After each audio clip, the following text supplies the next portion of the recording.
everybody, welcome to my channel, Grand Day Rising everyone, and welcome to another episode of New to Me, hosted by at Grandma Sandy and at Kimmy's Kitchen and more. Do check out their channels, there's something there for everybody, you'll really enjoy what you see. Anyway, I've got a few items to show you today, and the first one is something I've been looking for ages. It's one of those vintage milk bottle holders, the type you would see with your doorstep delivery. We do actually have a milkman, we have a doorstep delivery once a week. This is a really old one though, it's a beauty. I've been looking for one for quite a while, but they're usually quite expensive.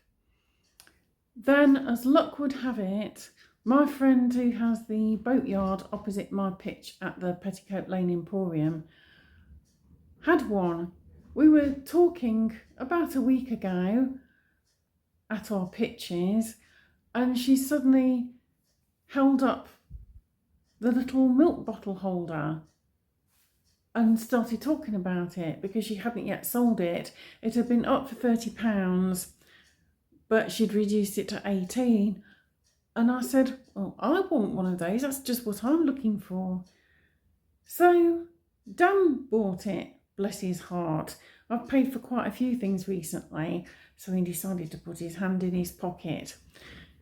We need to get some rust treatment for it to bring it back to its full life, but it's still perfectly serviceable. So here it is. Look at this. I have no idea how old it is, but isn't it splendid? This is a Unigate milk bottle holder. Unigate used to be a very well-known milk delivery company in decades gone by. The apertures are quite large. That's one of our washed out milk bottles. It fits easily. It can also be used for orange juice and bottles of cream. And it's got a very useful handle. I think that's smashing. It sits in our porch. I think it's well worth the £18. I'm really happy with that.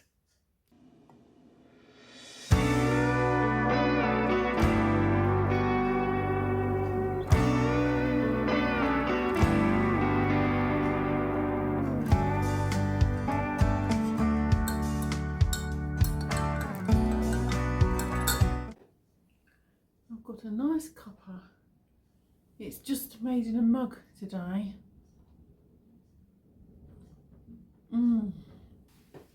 So the next thing I would like to show you is this handbag. This was one of my friend Bev's handbags, which she had on my Petticoat Lane Emporium pitch. She had it on for £29.50. It's by Dune.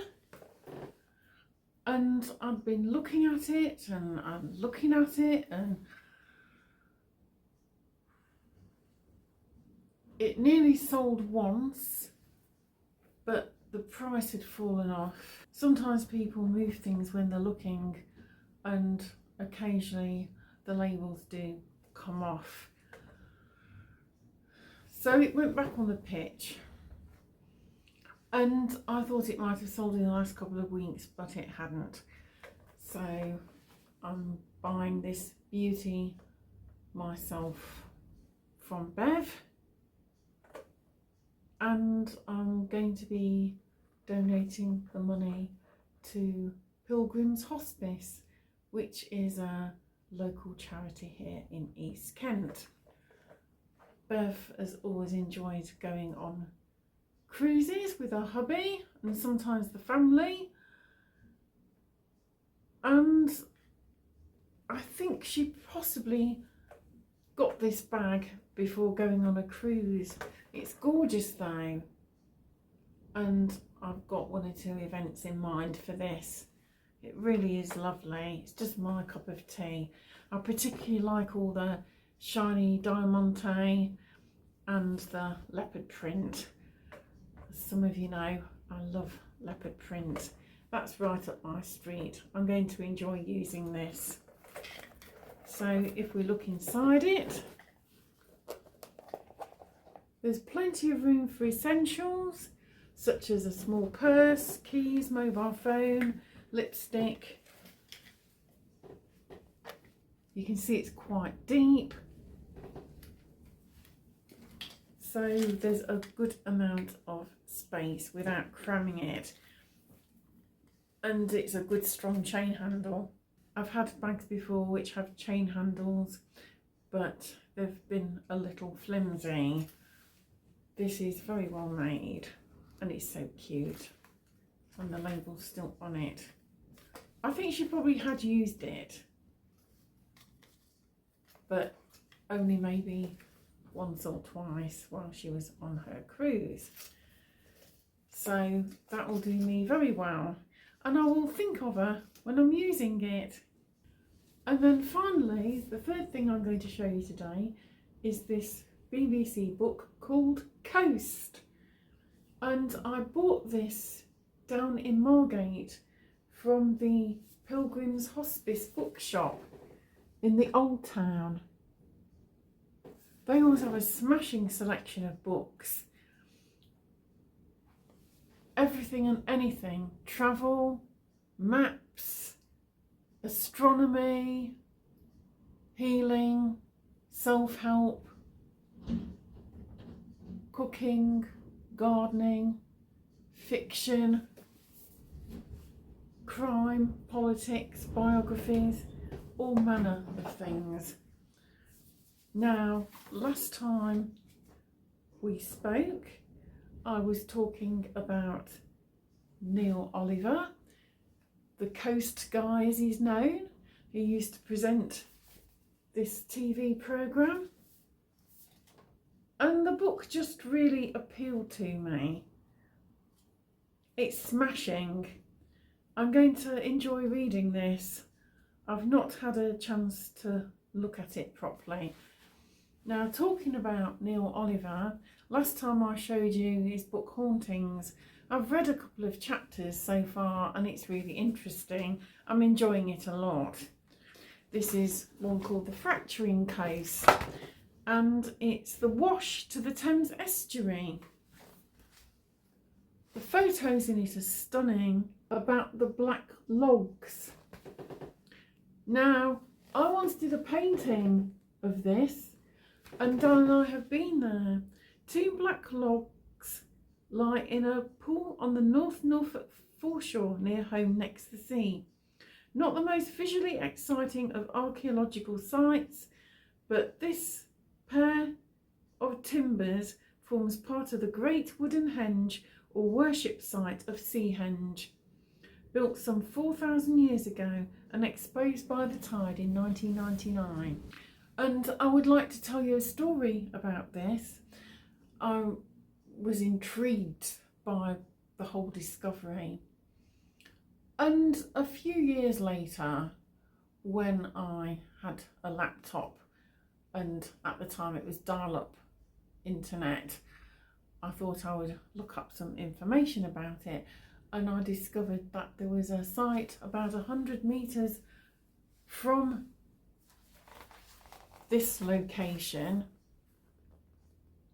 called Home 2, Holme 2,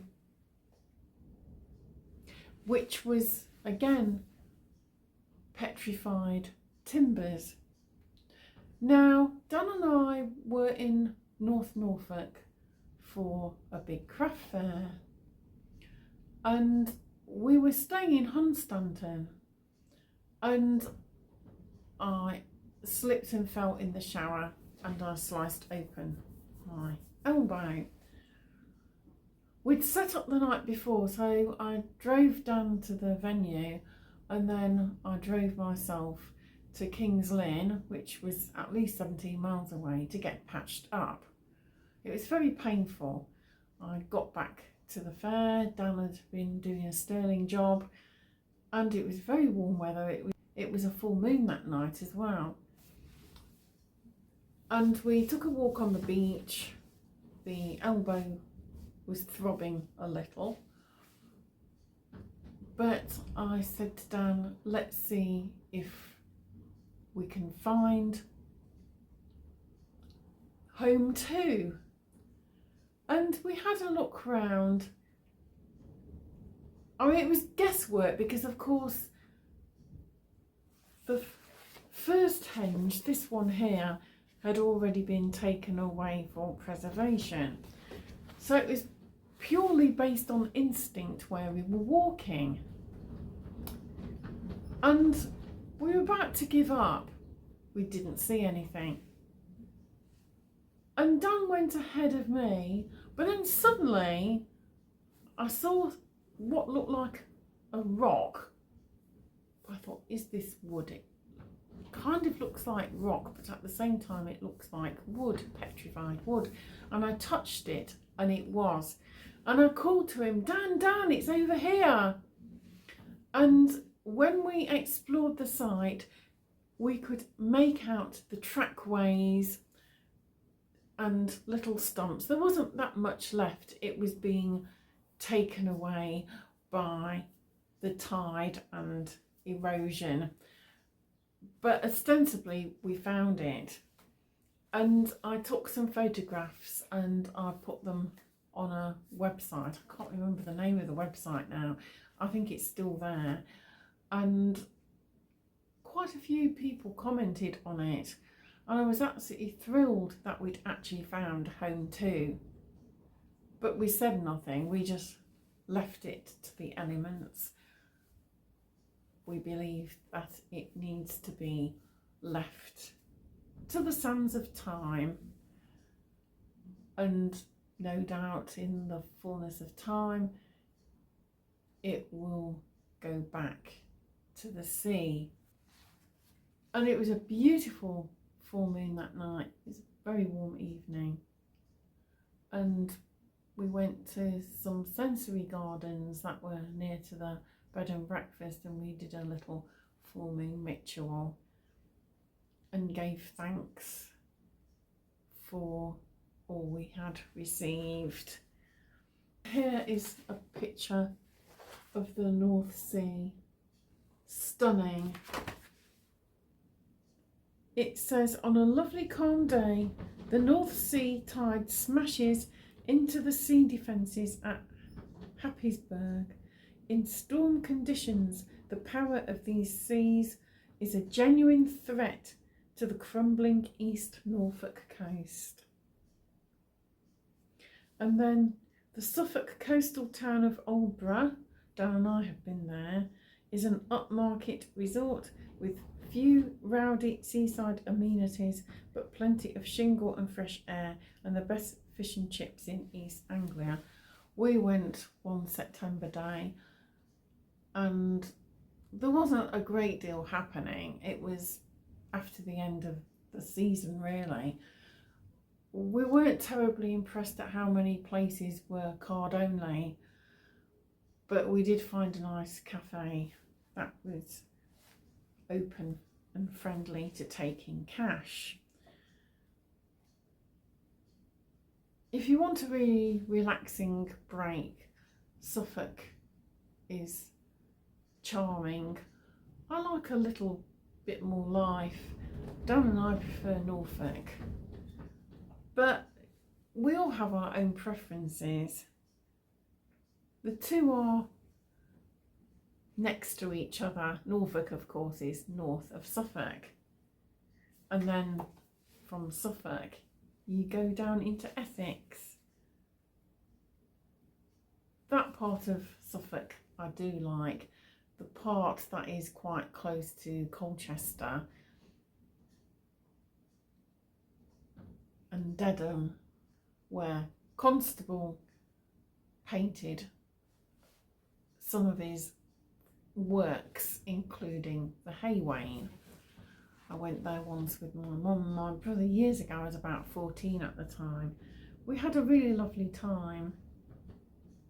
We were staying in Colchester, but we went into Suffolk. I think in summer Suffolk is beautiful. After the end of the school holidays in the summer, it does tend to be a bit quiet, whereas there's still things going on in Norfolk. Now this is another place that I love. Dan and I have been a few times. This is Carlaverit Castle.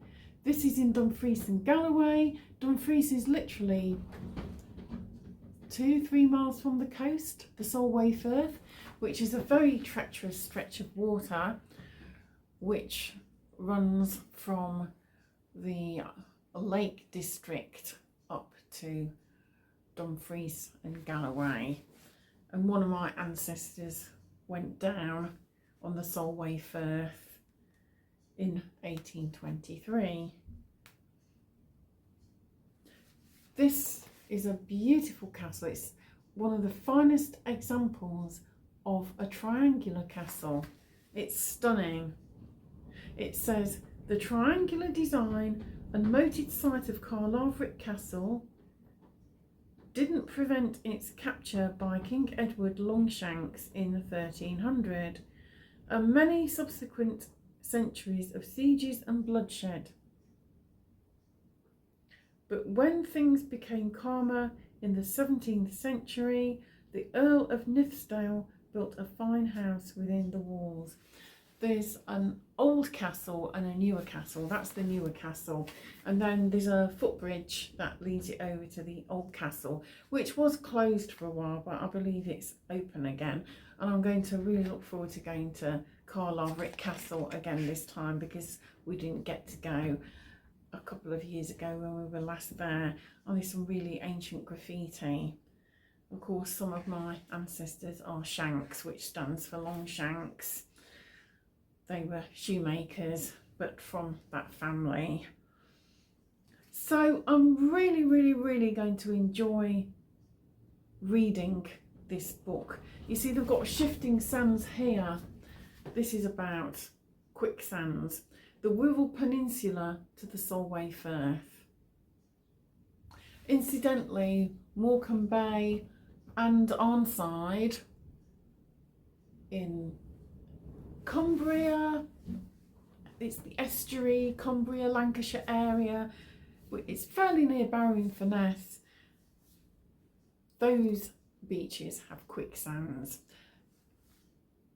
People don't go on the beach in Arnside because it really is quicksand. Anyway, those are my 3 items for today.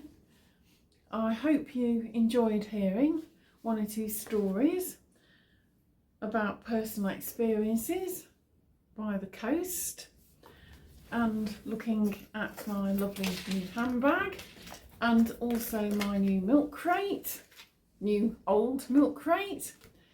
If you did enjoy this video, please do give it a like. Please do comment which of my items do you like best, or do you like all of them?